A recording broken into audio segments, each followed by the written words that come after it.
All right, hey guys, we are starting now. Let's get to work. So we're just gonna be doing questions and questions and questions, and we'll see how it goes. Let's hope you enjoy. And I was proving to you yesterday that we do not. I was proving to you yesterday that we do not need a any. I was proving to you yesterday that we don't need any calculator for any question. These theory questions are not needing a calculator. So I'm just going to be using, let's do as many questions, as many papers as we can non-stop. I'll be just doing questions through and through and through. When we are done with one question, we'll take a break, then we'll continue to do more and more and more. Hello, Dante. I see you in the chat. Everybody, please make sure you drop your name in the chat. Make sure you drop your name in the chat. I want to see your names. And make sure you be dropping comments if you have questions or whatever. Let's stay in touch. Let's stay in touch. All right. So let's get to work. Calculators must not be used. Remember, when you analyze, you're going to be given, you are going to have first, all these formulas here are going to be for mensuration, which is questions that are on volume and total surface area and whatever. Then here you are going to have this one, which is going to be the quadratic equation. So we have the quadratic.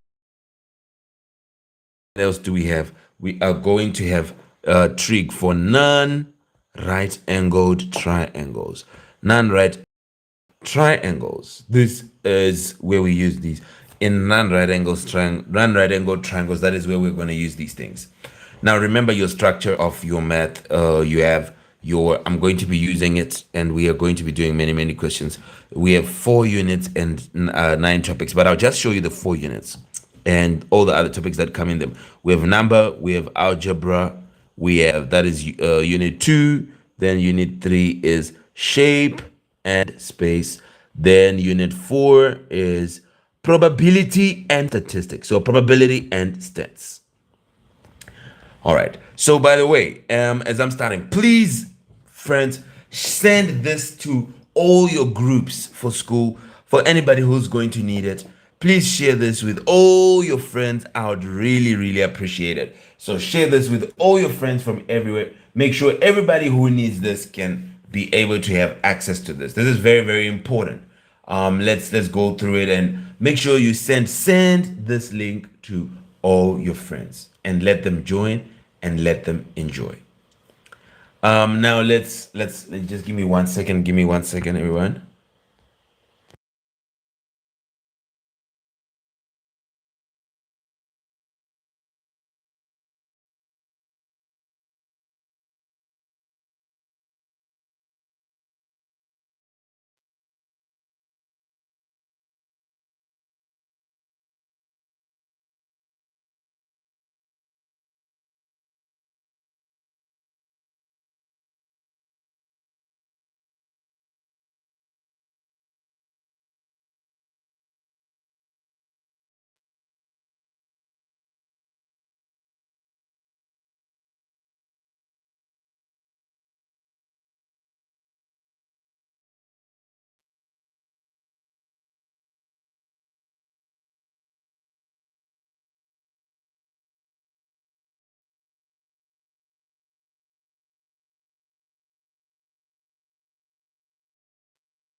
Okay, so yes, this is it. So in numbers, that is where we have, like, remember, we have time calculations. You're going to have proportion.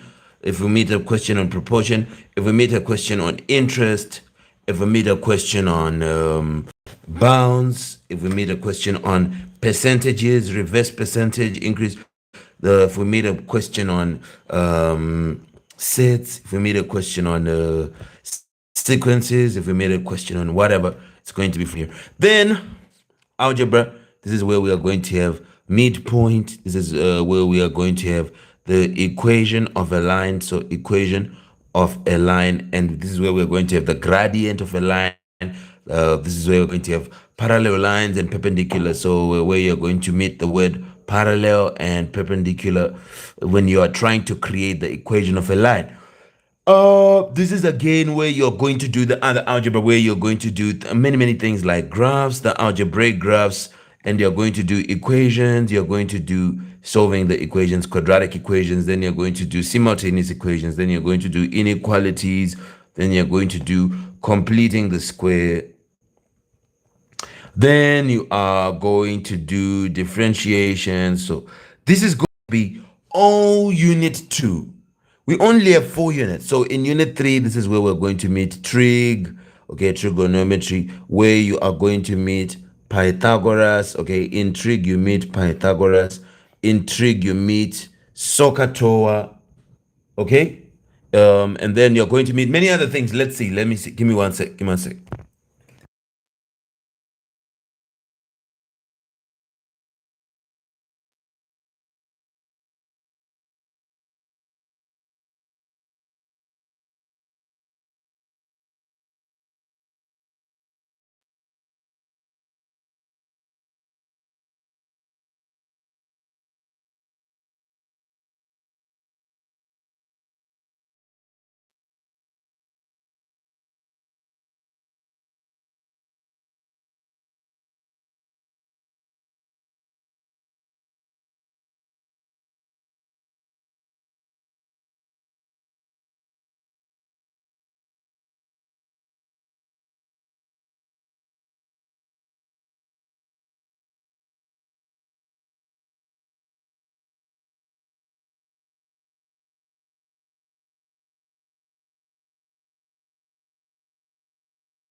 All right, so yes, this is going to be it. Then we have SOHCAHTOA, then we have the sine rule, then we are going to have the cosine rule. I'm going to be fast now. Then we're going to have, I'm going to be moving fast. If I'm too slow, I want you to tell me. I'm going to be moving fast, okay? I'm going through many questions uh, as fast as I can.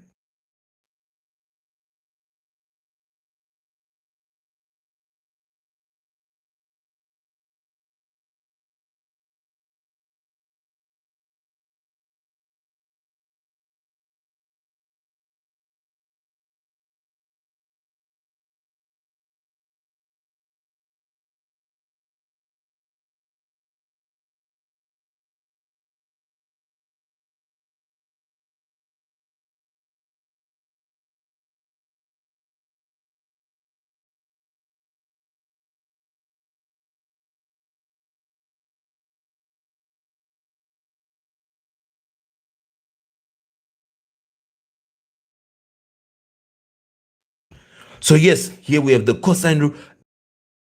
Remember that under trig, that is when we are going to do bearing, and this is where we're going to do trig graphs, which is the graph of sine, cos, and tan. It may come. I remember it's coming for a paper too.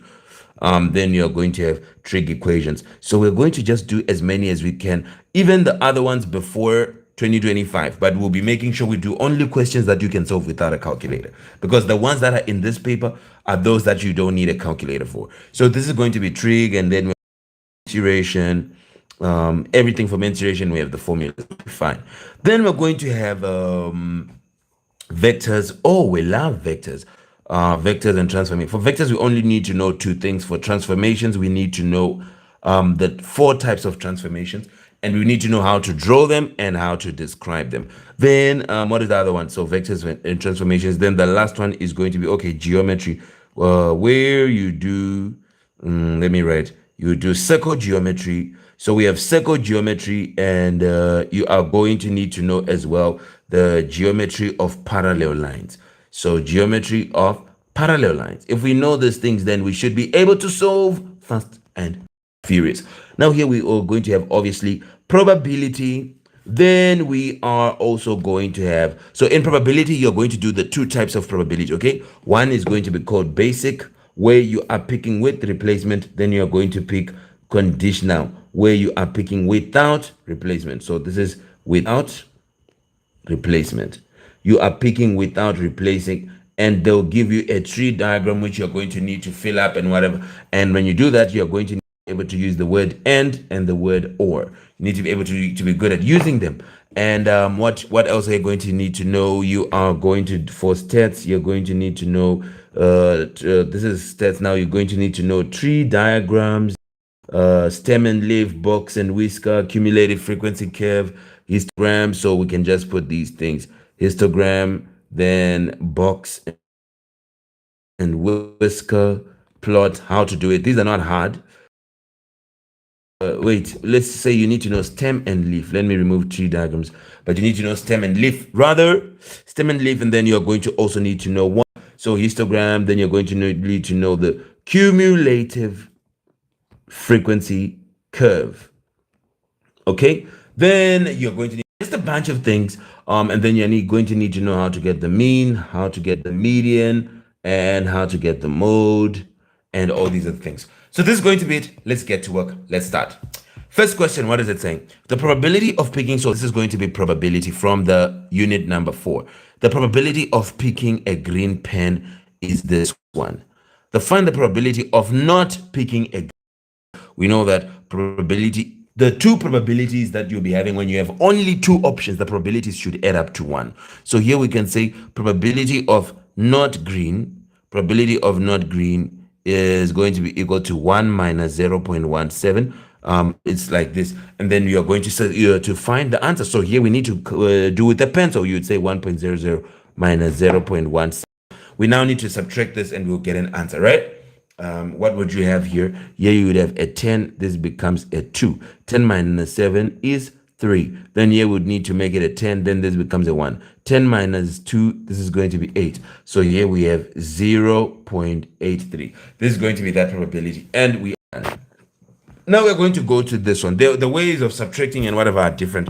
Use the one you know. Use the one you know. Now we're going to do the second question here. Let's see what it is. And just by looking at it, I can see that here, this sign is for signs that are equal. So when they do this, that means you have two equal signs. Now, the moment you see us have two equal signs, that means you have an isosceles triangle. We have three types of triangles: isosceles, equilateral, and scalene. Once you see an isosceles triangle, what you must know is that the sides that are opposite the equal sides, those two sides are equal. Those two angles are equal, rather. They are called base angles. So those two angles are equal. So this one and this one are equal. So we might as well call this y. Okay, so that means I can be able to find it. Here they say find the value of y. I can be able to now say 2. Okay, I can say y plus 30 is equal to 180 degrees. Let's go and you see what I did. Here we have an isosceles triangle right here. So remember, don't use what they've given you. Put everything you know about that thing, and then you try to find things. So the moment that this is an isosceles, and I know that the base angles of an isosceles triangle are equal. So here I know that opposite here and opposite here should be the same. So if this is y, then this should also be y, because the base angles of an isosceles are equal. So open up your mind, do different things, and you are going to be fine. Okay, we'll do many questions until you guys are good. So here we know, and we also now know that the angles in a triangle should add up to 180. So now I have y and 30. So I'm just going to say y plus 30 should be equal to 180, which is 2y. Okay, we're now y plus 30 degrees is equal to 180 degrees, which means that 2y is equal to 180 degrees minus 30 degrees, which means that 2y is equal to 150 degrees, which means y is 150 degrees over 2. That makes y be what? 75 degrees? I guess. You can check 75. So I can say my y is 75 degrees. I already have 2 marks. Now let's go and find the value of x. Anyway, what am I going to do here with the I'm just going to analyze and try to put everything that I know. So what do I know? Okay, now I know that this is going to be 75 degrees and this is going to be 75. I'm just going to put in case it's going to be useful for me. Do I have any parallel signs? No, I don't. But look at what I'm going to see here. I'm going to see that I have a straight line here. And I know that a straight line, I'm just looking at every angle, what I can see. Here I'm going to see a straight line. I know that a straight line should add up to 1. For me to get this one, it will be 180 degrees minus 180 minus 104 degrees. I'm going to get this one. So what do I get? 180 minus 104. You can do the subtraction with a pencil. 180. This is 10. This becomes 1. 10 minus 4, 6. 8 minus 1, 7. So this is 76 because 1 minus 1 is 0. So here we can say this is 76 degrees. Now, can I find x? Yes, you can, because we know that the sum we can find here. Here we have a nice quadrilateral. So I can just tell you now to say that any quadrilateral should add up to 360 degrees. But how you can do that is you're going to say the sum of interior angles should be n minus 2 times 180. So we're going to say sum of interior angles. You're going to say 180 minus 104. Okay, put that so that they see. 180 minus 104 degrees plus 70 degrees plus the other one, 130 degrees. So plus 130 degrees plus x degrees. This should be equal to 4 minus 2 times 180 degrees. Because the sum of interior angles, if you want to write the formula, this is up to you, but write small things so that they can fit. Sum of interior angles of any polygon, any shape with many sides, it is n minus 2 by 80 degrees. So if you know, you apply. Now here we saw that this is actually, what was the answer? 76. So we saw that 70, we have 76, 70 degrees plus 130 degrees plus x degrees. This is going to be equal to 2 by 180, which is what? 36. So we would say here 130 plus 70, that's 200.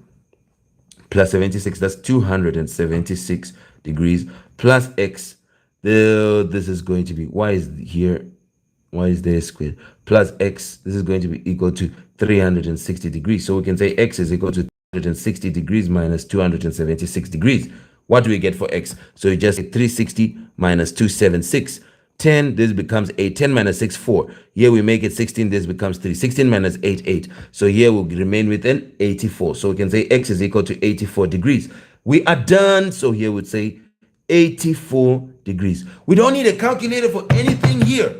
It's the concepts. If we're good at the concept, we'll be fine. We go for the next one now. This is going to be question number 3. Here we have question number 3. Write down the planes of symmetry of this pyramid. So here you are now looking at another thing which is going to be about symmetry. Now let me just give you a summary of this thing so that you guys, wherever you are, you can be able to do it. So I'm going to tell you now. Here's how this topic works. This topic called mensuration. The questions that you are asked for, and you guys must be ready for it. The questions that you are asked for is you're going to be asked about the area, you're going to be asked about the total surface area, and you're going to be asked about the volume, right? What topic is this? Mensuration. This topic is mensuration. And you're going to be asked about symmetry.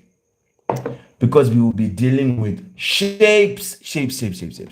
So in here, we're going to be finding symmetry. Let me now find some space to put the shapes that I need you guys to see. Give me a sec. Let me see here if I can find space.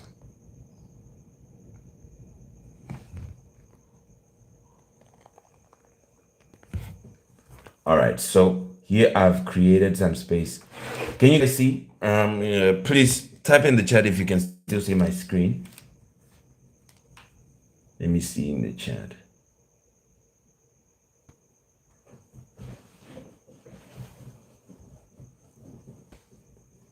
Can everybody still see my screen? So we continue.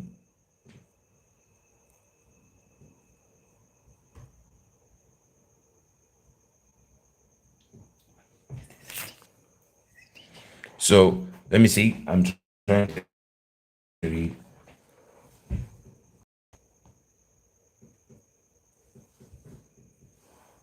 I'm trying to read the chat to see if you to just confirm if you guys can see my screen, and then we can continue here with these last things. All right. So when you are talking, okay, I've seen it. Now, let's talk about it. This is a big thing, this line of symmetry, because we are going to have what we call planes of symmetry, and we are going to have line of symmetry. Let me just put it real quick, and then we are going to get work. So here's how it works.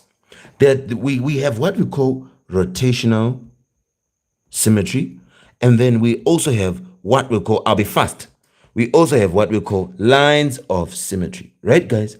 And these, we don't want to waste time on this because this is usually just a 1-mark question. This is usually just a 1-mark question. So what happens is, when you're asked about rotational symmetry, here we'll be having, you can have, by the way, when you're dealing with we have 2D shapes. When we're dealing with, then we are going to have, maybe here, let me say 3D shapes. These are the types of things you can need, right? You're going to have rotational symmetry, then you're going to have planes of symmetry. You're going to be dealing with 2D shapes, and you're going to be dealing with 3D shape. Now, here when you have, for example, plane of symmetry, when you're dealing with plane of symmetry, what type of what type of shape you get when you're dealing with 3D symmetry, when you're dealing with 3D symmetry? You get a cube. Let's say, okay, let me do that one last. Let's start with what? Let's start with rotational symmetry. Now, here, when you deal with the pyramid, rotational symmetry, 3D shapes, let me put it here. Rotational symmetry for 3D shapes. What must you know? You must know that for a pyramid, what do you have? Then you are going to know that here we are going to say, when you have rotational symmetry for a pyramid, it's like, how do I turn it around and get the same shape? And this one, you'll be having order 4 rotational symmetry. Just know that, everybody, please include, because you'll be dealing with what? The 4 sides of its base. Its base is like a square. So when I turn it around and turn it around and turn it around and turn it around, I'll be getting the same thing. So we say that a rotational symmetry is order 4. Then when you have a cylinder, it is what? Well, a cylinder, what is the order? It is infinite, the order of rotational symmetry for a cylinder. That is if they ask you for a cylinder, right? When you're dealing with these 3D shapes, when they ask for rotational symmetry, then you'll be having it. Now, what about for my lines of symmetry, or let's say the planes of symmetry? So we've seen rotational symmetry for 3D shapes. Now let's say lines of symmetry, and then let's also say planes of symmetry. Let's talk about planes of symmetry for also 3D shapes. So here we are dealing with 3D shapes, okay? We are dealing with these 3 things, and the first section is going to be for 3D shapes. We'll talk about the line symmetry. So here, planes of symmetry. What 3D shape for planes of symmetry? You're going to know that here, when you talk about the prisms, you have the cube, you're going to have the cuboid, and you're going to have the cylinder. Now, here when you do with this, so let's put for planes, cube, cuboid, and cylinder. These are the ones I should remember for planes of symmetry. I'm not going to waste my time showing you because of time. For my cube, when I'm going to have this, you should say that this has 9 planes of symmetry. For a cuboid now, it only has 3 planes of symmetry. Now for a cylinder, everything is infinite. That's what you're going to do, okay? That is what you're going to do. Remember that, right? This is how you're going to do it. It's like planes of symmetry are what you get when you cut inside it, and you get something which is going to be nice and whatever. So what about a pyramid now? What about a pyramid that is a square base? This one we have 4. So pyramid, everything is 4. Rotational symmetry, 4. Planes of symmetry, 4 as well. Are you seeing this? Guys, can you see this? Hello? I don't know if I can't see the chat, but I hope you can see this thing that I've been talking about. Okay, so what do you know? What have you know so far? You are now knowing that here for my 3D shape, for my 3D shapes, this is what we have, because you got a 3D shape here and they're asking you write down the number of planes of symmetry for this. It'll be 4 planes of symmetry. Then you get your 1 mark. Okay? Now, using the 2 letters A, B, complete the statement about the pyramid. The axis of rotational symmetry passes through the points. When you have axis of rotational symmetry here, you'll be having it as from E to M. So it passes through the points E and M. This is going to be the axis of rotational symmetry. It's just turning around this whole line, this line which is at the center here. That is, it will be turning around like this. And that is how you get the rotational symmetry. So that's for 3D shapes. When we get another symmetry for 2D shapes, I'm going to explain, but this is it for 3D shapes. Now, let's do another question now. The number of ice creams increases as the temperature increases. Rises is increasing as well. So what type of correlation is this? So we are going to have what types of correlation? We have what we call what we call negative correlation. Then we have what we call no correlation. Correlation is just what is the relationship between X and Y.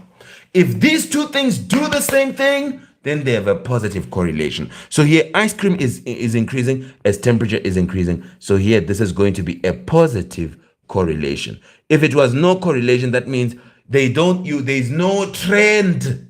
But here there is. As one increases, the other one increases. So this is what happens. So this is a positive correlation. Now we are coming here now. Number 5. What do we have? We are going to have this question, and it is on what? This question is going to be on transformations, just by looking at it. So what does the question want? I don't know why there is a lag in my writing. Give me a sec. To fix this lag in my writing.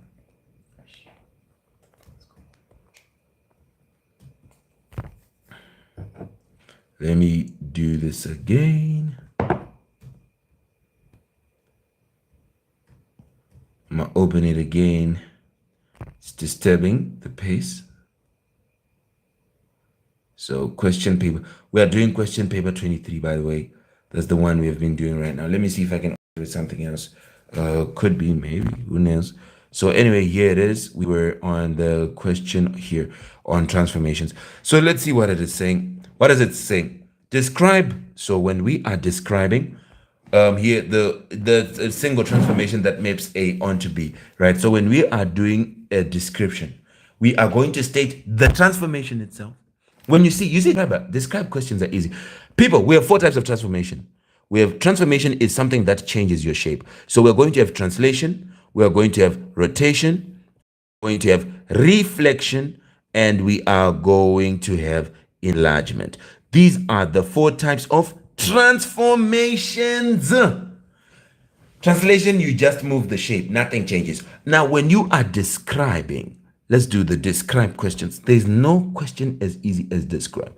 When you get this question, for translation, you only get 2 marks. For reflection, you only get 2 marks. For rotation, you get 3 marks. For enlargement, you get 3 marks.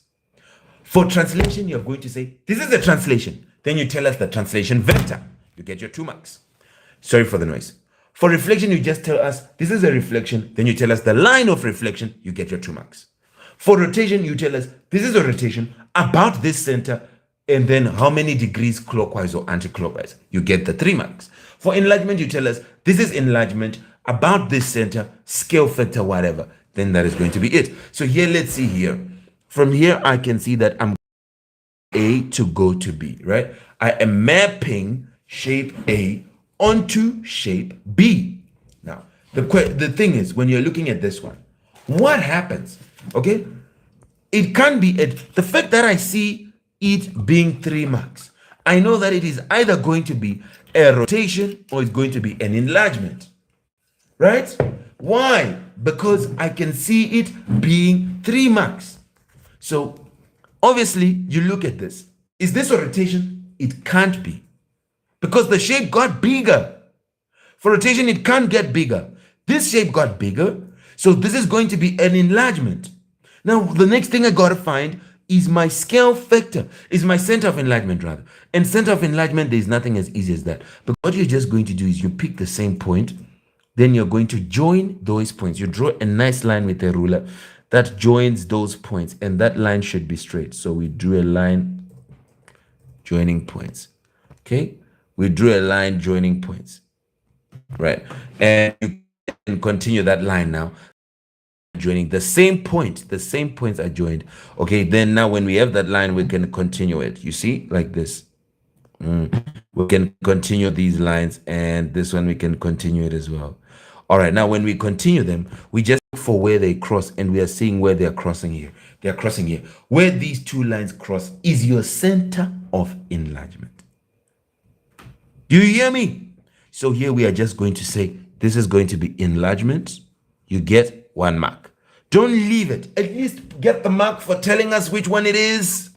Then you're now going to say enlargement center being, what is this? 1 in the x, 2 in the y. So center being 1, 2. Okay? And then now you are going to be telling us what is going to be your factor, your scale factor for enlargement here. Now, scale factor, what is it? What am I using to change one side to get the next side? I'm going to look at the length of this side, right? So here I can, if you want, this is nice and easy. You can just see that here it covers 1 box. Here it covers 1, 2, 3 boxes. So that means to come from 1 box to go to 3, you have multiplied by 3. So that means you're going to say scale factor with a scale factor 3. And you're done. You get your marks. On the grid, draw the image of triangle A after reflection in the line x equal to 1, whatever. Let's do this. Now we are drawing A after reflection in the line x equal to 1. So we are going to erase these things we have put. Then we're going to go to the line x equal to 1. We put a nice line here. We can put a soft line. Then we're going to reflect triangle A. Now for reflection, remember that something just goes on the other side of your mirror line, but everything about that length will be the same. So here this is 1, 2, 3. It's 3, so it will not be on the other side. Then here we have this point. It is 1 away, so from the mirror line, so it's going to be 1 away on the other side. This one is right on the thing, so it's going to be right here as well. Then you just join your points. So you just join your points, and then this is going to give you your A prime. I don't know if they say that. Okay, now triangle A after rotation 90 degrees with center 1.-2. So we're going to go to that center, right? We go to center 1 in the x, then -2 in the y here. And what we want to do is we want to do what? We want to rotate 90 degrees about this thing. Remember, you are allowed tracing papers. I can go to the top of the paper and show you. I don't know if you have them.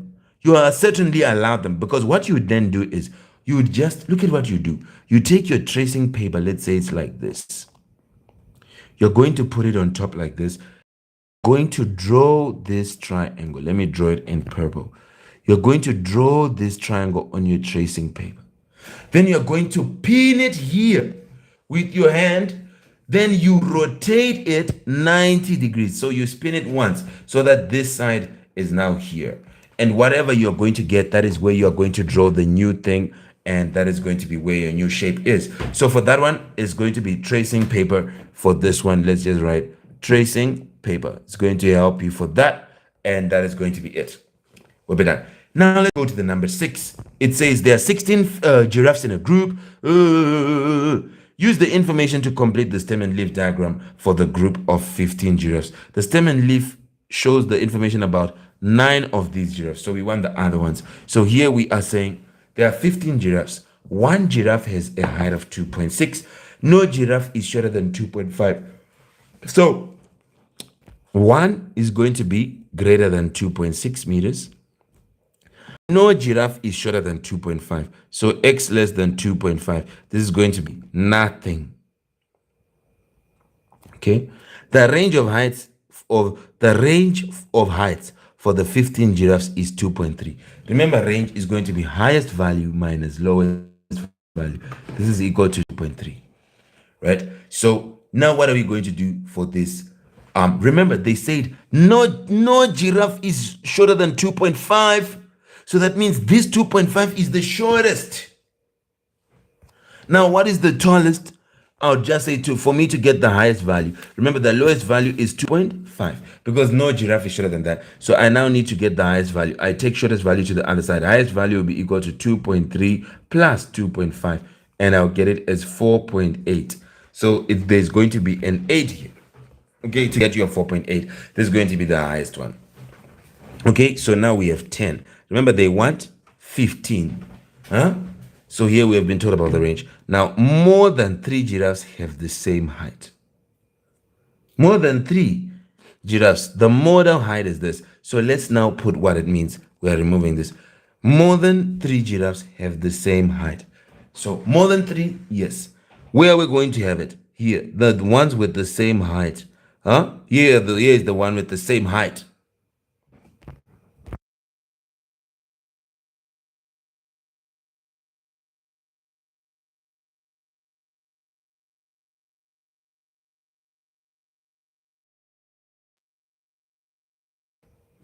Yes, sorry for the glitch. So here we are saying here is the height. We've been told that more than 3. Then the model height mode is going to be 3.9. What is 3.9? 3.9 is just going to be mode is the one that appears the most. Okay?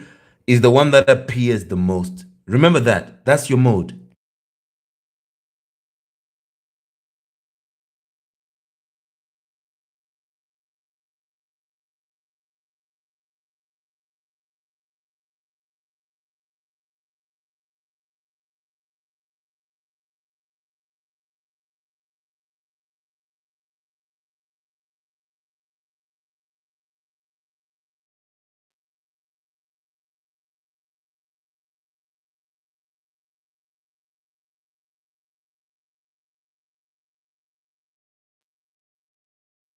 By the way, we're doing, let me put it the other thing with the other information which we'll be putting. Let's continue with this. So they've been told us that one giraffe has a height of 2.6. So we should put it only one we have a height of 2.6. Right? So we have now 2.5, we have 2.6. Now we've been told that the model is going to be 3.9, and we've been told that more than 3 giraffes have the same height. More than 3. And we've been told what the model height is 3.9. So for 3.9, I'm going to have more than. So how many will I have right now? Let's see. I have 2, 5, 2, 6. That makes 1, 2, 3, 4, 5, 6, 7, 8, 9, 10, 11. Now I have 4 left. I've put 11. Only have 4 giraffes left. So that means they're obviously the 9s. So here we are putting it as the 39s. There will be 4. Because if I put one somewhere else, then it will be a disaster. So we had 4 left, and they are obviously like this. Now we are done. Use the information to plot. You get the 3 marks. And yes, we say bravo to you. Now let's work out. Remember that the question won't come like that, but you'll be just writing down what they're saying, and then you keep thinking the answer will come. Work out this. We can't subtract 2 things that have different denominators. We make them have the same denominator. So you're going to have 5 over 6 minus 7 over 12. This is going to be, what is the common denominator? Here we know that both numbers get into 12. 6 into 12, 2 times 5, 10, minus 12 into 12, 1 times 7 is 7. So this becomes 10 minus 7, that's 3 over 12. So here our solution is 3 over 12. Now here you have 1 and 1/3 divided by 8 over 15 as a mixed number in its simplest form. Well, first, for us to do this calculation, we need 2 fractions. So we're going to say 3 times 1 plus 1. 3 times 1 is 3, plus 1 is 4. So you're going to have, let's first do it, 1 and 1 over 3 divided by 8 over 15. This will become 3 times 1 then plus 1, okay? So what will we have? 3 times 1 is 3, plus 1 is 4. So you have 4 over 3 divided by 8 over 15. Now when you're dividing by fraction, you multiply by the flip. So it becomes 4 over 3 times 15 over 8, which now what would we do here? 4 into 4, 1, into 8, 2, 3 into 3, 1, into 15, 5. So here we'll end up having 1 over 1 times, this is a 2, times 5 over 2. which we end up having 5 over 2. Now they want it as a mixed number. This is going to be 5 over 2. 2 into 5 is 2 wholes. Remember 1. And that 1 is going to be over 2. So it will be 2 and 1 half. There we go. And we have the solution. Now here, write 42 as a product of its prime factors. As a product of its prime factors, I'm just going to use a T and say I have 42. This means I'm going to have 1 and what? 1 and 21. 1 and 42, right? 2 and 21. 3, what are the factors? It's 1 into 12. It's 14. Then we're going to have 4 into 42, no. 5 into 42, no. 6, yes, and 7. Then the next number is 7, which is already on the list, so stop. Now, what are we going to do here? We want it as a product. Oh, sorry, for a product of its prime numbers. No, that's not what I want. For the product of its prime numbers, what you're going to do is you divide by the smallest prime number, and that's 2. And you just see what is going to happen. So you say 42, here is 42. Sorry for that one. 42 divided by 2, you get 21. Can I divide by 2 again? No. So I'll divide by another number, which is a prime. That is going to be divided by 3, you get 7. Can I divide by anything else besides 7? No. Divided by 7, it's 1. So it'll be 2 times 3 times 7. Okay, this will give us the 42 as a product of its prime factors. So here now, find the highest common factor of 84 and 70. The only way to get the highest common factor is to first get the factors. We need the factors of 84. We need the factors of 70. Then we can look on those two lists who is the highest. So we'll be now saying, okay, I'm going to put the factors of 84, then I'm going to put the factors of 70. Let's put them. Factors of 84, 1 and 84, 2 and 42. Okay, 3 and 2, 8. Okay, then 4, yes, and 2, 1. Then 5, no. Okay, then 6, yes, 6, and this is going to be 1, 4. Then 7, yes. 7, this is going to be 1, 2. Isn't it? You see how good this one is? Huh? Then we say 8, no. 9, no. 9 into 84, no. 10, no. 11, no. 12 is already there, so you stop. Then the factors of 70, 1 and 70. 2 and 35. 3 and no, 3 is not. 4, no. 5, yes. And this is going to be 1, 4. 6, no. 7, yes. 7 and 10. 8, no. 9, no. 10 is already there, so we stop. Here are the factors. So you can now say here to say factors of 84. This is going to be 1, 2, 3. You start with these numbers on the left if you want. 3, then 4, then 6, then 7. Then we now come to these numbers on the right. Bottom up. Then 12, then 14, then 21, then 28, then 42, then 84.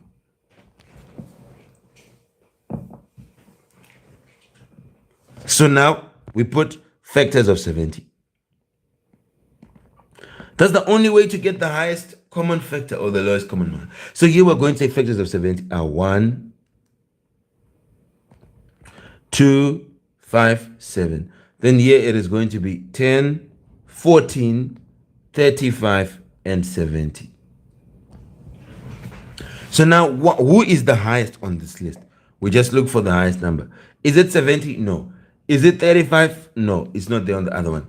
Is it 14? Is 14 there? Yes. So the highest common factor could be 14. And this is it. We are done. Number 9. Solve this simple thing. 5x squared, whatever. This is a quadratic equation. I can see the power of 2 there. I can solve it using the quadratic formula, but it will be 5 squared. This negative 17 comes, it will be plus 17x. Then it will be minus 12. And this is equal to 0. Okay? Then what you're going to say, A is 5, B is 17, C is equal to negative 12. Then you're now going to say x is equal to minus b plus or minus the square root of b squared minus 4ac all over 2a. So the first thing you always get is going to be b squared minus 4ac, whatever is going to go inside this.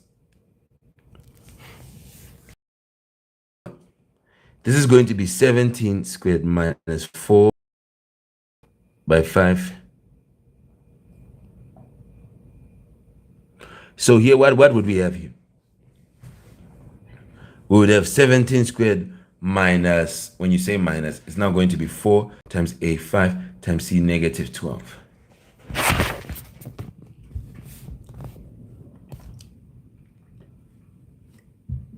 Okay, so what are we going to get here? Let's punch. We say 17 squared. This is 17 by 17. This is going to be 0, 7, 1. Then 7 times 7, 49, 9, carry 4. 7 times 1 is 7. Plus 4 is 11. So this is going to be 170 plus. Are going to get 289 minus 20. Here we'll be saying 8 times 5, that's 20. And you multiply by negative 12. So let's just put that 12 by 20. Okay, we like to put the number with the 0 at the bottom. 2 by, okay, we put this 0. 2 times 2, 4. 2 times 1, 2. So that's 240. So this is minus 240. But there's a negative in here, so it will become plus 240.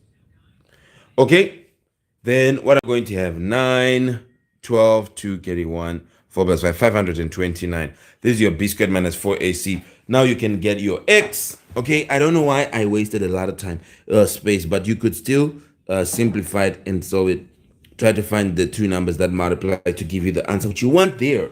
Okay, we could have found them nicely and easily. Here we're using the quadratic formula because it always works. So here, instead of writing this, you might as well just say it is equal to 529.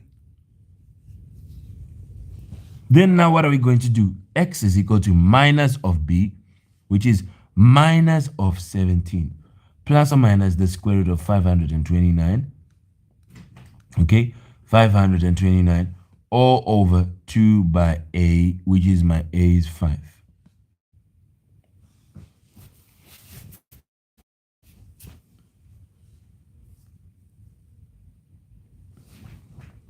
Right? Can you see this? Can you see this? So now here would say 529. What is it that you're going to get here? What number is it that I should have that is going to give me 529? But when you get to this stage, you have a lot of marks. When you get to this stage, you're going to have a lot of marks. By the you can, here, what would we say? I would say now x will be equal to negative 17 plus root 529 over 10. And the other one is negative 17 minus root of 529 all over 10. Okay?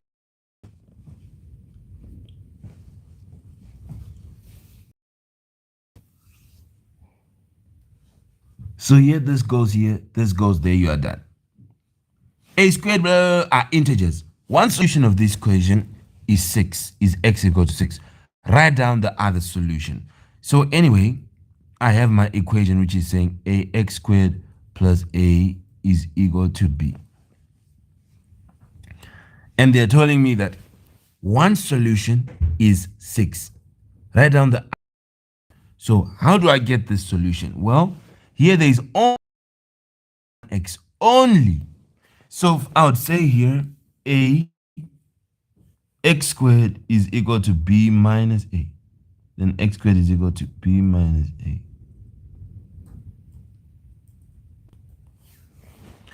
So now what would we have? X is equal to the square root of b minus a.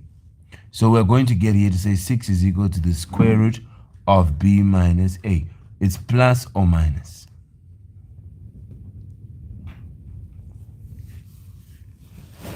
So here what would we have? So because we were getting our x, 6 is equal to.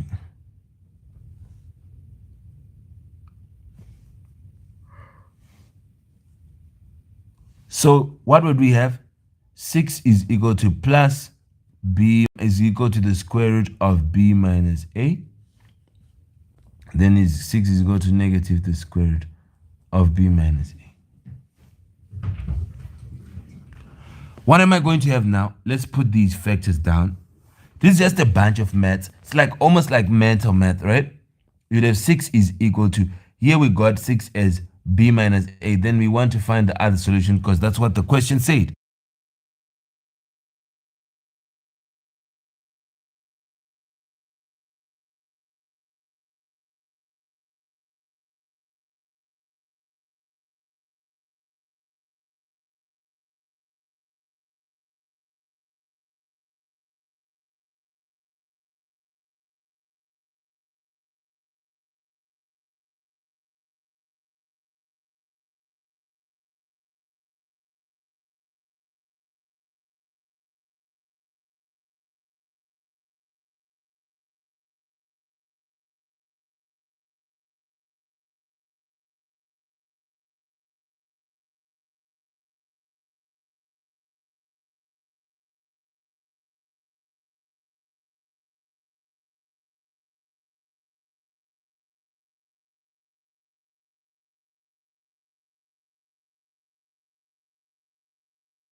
All right, so yes, now when you do, it's like okay, it's a bit of a mental thing because you'll be saying here you got it as to get your solutions right. You had said b minus a because that's what we had here. It is x. We had it as x is equal to plus or minus b minus a. Now remember that this b minus a is the same answer, guys. So in other words, if 6 is equal to plus or minus b minus a. Now, this b plus or minus b minus a, this square root of b minus a is the same, is the one which is 6. But there is a plus or minus outside, which means that if I have, let's say, let's keep putting it as x, let's not put it as 6. If x being plus or minus b minus a, if one becomes of this root, then the other one will be the negative of it. So I've been told that one is 6, so x is 6. Then the other one will be the negative of that. So the other one will be negative 6. So that is a bit of a delay. You forgive me for that. Now, anyway, let's do these simultaneous equations. So let me teach you one quick way to solve simultaneous equations. You exchange coefficients. You exchange. Sorry, let me just cough.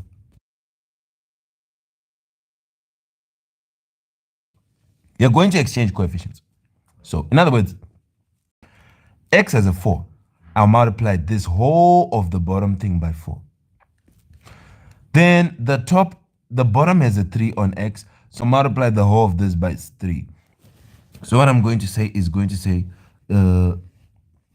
4x minus 5y is equal to 13.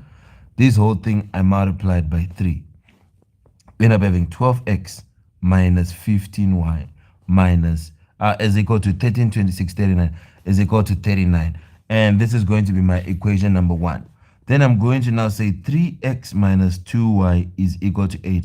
I now multiply this by 4. I now take this number here on x, I multiply the whole of the bottom. So what am I now going to have? 12x minus 8y is equal to 32. This is my equation number 2.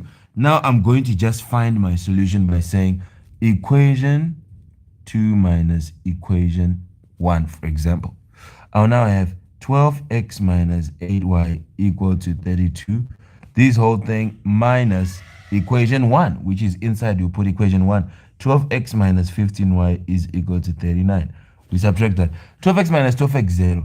8 minus minus becomes 8 plus. So here you would have negative 8y plus 15y. This is equal to 32 minus 39. You can put, if you want to say, it is equal to 32 minus 39. Here you have now 15 minus 8. This is going to be 7y is equal to 32 minus 39. That's negative 7. So y will be equal to negative 7 over 7, and you have y equal to negative 1. Now you can just go and put, I did not write things that were nice. Remember to don't waste space like what I have done here, because it will cost you, as you can see. Here we have it as 4x minus 5y is equal to 13. And you are now going to say here, let y equal to negative 1. You now have 4x is equal to 4x minus 5 by negative 1 is equal to 13. 4x plus 5 is equal to 13, which means that 4x will be equal to 13 minus 5. You have 4x being equal to 8. Now you'd have x being equal to 8 over 4, and you have x being equal to 2. So we have x equal to 2, y equal to negative 1. Here are the solutions, and we move on. What did I show you? What was it the most important thing for you to learn? How to solve simultaneous equations. Now 11. Complete the table to show the possible outcomes. So anyway, we have this table. We want to find out the possible outcomes. What are the possible outcomes? So what are they saying? Here we have 1, 2, 3. Then you have 4, 5, 6, 7. So this becomes what? 5. It seems like it's just increasing. 5, 6, 7, 8. Then 6, 7, 8, 9. This is just going to be it. Given that the total is odd, find the probability that one of the numbers Angela picks is 3. Anyway, given that the total is odd, so to complete the table to show possible outcomes, she adds 2 numbers to find total. So the total is going to be odd. Find the probability that one of the numbers Angela picks is 3. If one of the numbers Angela picks is 3 and the total is odd, remember, what are we going to say? We want probability, right? We want the total to be odd, right? So we are going to be checking. Here is the first number. The options don't finish. It's 1 up to 9. Here is the second number. The second number, it is 4 all the way up to 9 as well. So the second number is 4, 5, 6, whatever. No, the first number is 1, 2, and 3. The second number is 4, 5, and 6. Sorry for that. So first number, you can only pick these. Second number, you can pick this. Then in here is going to be the total. So here they are saying that she picked, let's do it. She picked the first number 3. So that means the first number is 3. We are looking here. Now, they want the total, find the probability that one of the numbers Angela picks is. So here we are saying the probability, given that the total is odd. So if the total is odd, either it's going to be this one or this one. Then here they said, find the probability that one of the numbers Angela picks is 3. One of the numbers, so the first number could be 3. That's the only thing. So here, if I pick my first number as 3 and the total is odd, how many do I have? Look at the number of totals. If I pick my one of the numbers as 3, it can only be the first number. Remember, the second number is no 3. If I pick the first number as 3, how many odd things? Remember, probability is the number of things over the total number of possible outcomes. So here we want probability that she picks 3 and the total is odd. So she picks 3, the total being odd is either going to be 7 or 9. So we have 2 possible situations like that. So that means for this probability, it's going to be 2 over, then you put over the total. The total is the total of these things in the total column, right? Which is there 3, 6, 9. So it'll be 2 over 9. And this is what you're going to have. You'd say, okay, 2 over like this. Because you'd be saying, what is the possible outcomes? Here they're saying, given that, the total is odd. So we are 2 over. Let's check the totals that are odd. The totals that are odd are going to be what? 5, 7, 7, 7, 9. So it will be 2 over 5. Because when they say given that, that means you're only going to focus on the odd. Then you see how many, remember probability will be, how many do you have for that event divided by the total you are looking at. So given that the total is odd, so in other words, given that we are looking at only situations that give us a total which is odd, How many were they? We saw that there were 5 because this is 5, 6, 7, 8. This is 6, 7, 8, 9. We saw that when the total is odd, we have 1, 2, 3, 4, 5. 5 possible outcomes, so the total is going to be over 5. Then now you find the total number of things. Angela picks is 3. Picks 3, first number, which will give us this odd. It will be 2 of them, so the probability will be 2 over 5, and you get your solution. Okay, we use the table. Find 5v. Okay, now we are doing vectors. Vectors is fun. 5v is just 5 by 2 negative 3, which is going to be 5 by 2, 10, 5 by negative 15. So vectors are like this. You'll get it as 10, negative 15. This one is not hard. H is this point, K is this point. Find AJ is equal to this. Find JK. What is JK? It is the magnitude of that. So for me to find the magnitude of JK, first I need JK itself. Then I can find its magnitude. So how do I get JK? So I'm going to say JK like this. This is going to be equal to what? Here you should know. This is the one thing you must know, please, about vectors, is that the trick of vectors is simple. We want to go from one point to another. Point K, like that. But there is no way is to go to the origin first, then we'll go to point A. So it will be J to O, then O to K. That's how we get JK, right? It'll be J to O, then O to K. But how we write it is we say it like this. I want to come from J, go to K. I want to come from J, go to K. Yes. So what is it going to be? It is going to be, you say JO plus OK. But now the thing which I want you to know is that we do not have anything called JO. JO. What? Here's the trick which you should always do for vectors. You get something like this. We want to find the magnitude of JK. We need JK itself. So you're going to say, for me to get JK, remember, the things you always have are the O's. We have OK, we have OJ, we have OA. These ones are not hard to find because they'll be here. H is the point this, which means that we have OH. If you're given coordinates of point H, you have been given OH. OH is equal to negative 3, 8. Then we have been given the coordinates of point K. OK, we've been given. If you give me the coordinates of point K, you've given me the vector OK. If you've given me the coordinates of point K, you've given me vector OK. It is just negative 4, 0. That's how you do it. So here I have the things that I need. So look at this. This is going to be a bit of a long one, right? We want to find JK. It's going to be long. I will need OJ, and I can see that I don't have him because J is one of the letters in here. So the trick is going to be like this. When you want JK, let me teach you right now.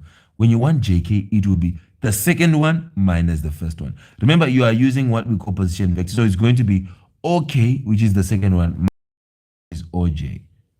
This is how you should do it. OK minus O. Okay? It's a formula to just remember. So let's start with what we have here. So what are the things to know? How do I become good at vectors? What are the things I should know? That's the question. You should know 2 things only. Guys, first thing you must know is this. Number 1, how do you change coordinates into vectors? Any point you are given is a vector, but it will be vector or something. I've been given coordinates of H, so I've been given vector OH. Without being told, I can now write vector OH is negative 3, 8. Then I've been given coordinates of point K. So I've been given vector OK. So I can say OK is going to be equal to negative 4, 0. I have these 2 vectors. Fine. I want JK. So first of all, you are done with the first part. The first part is what?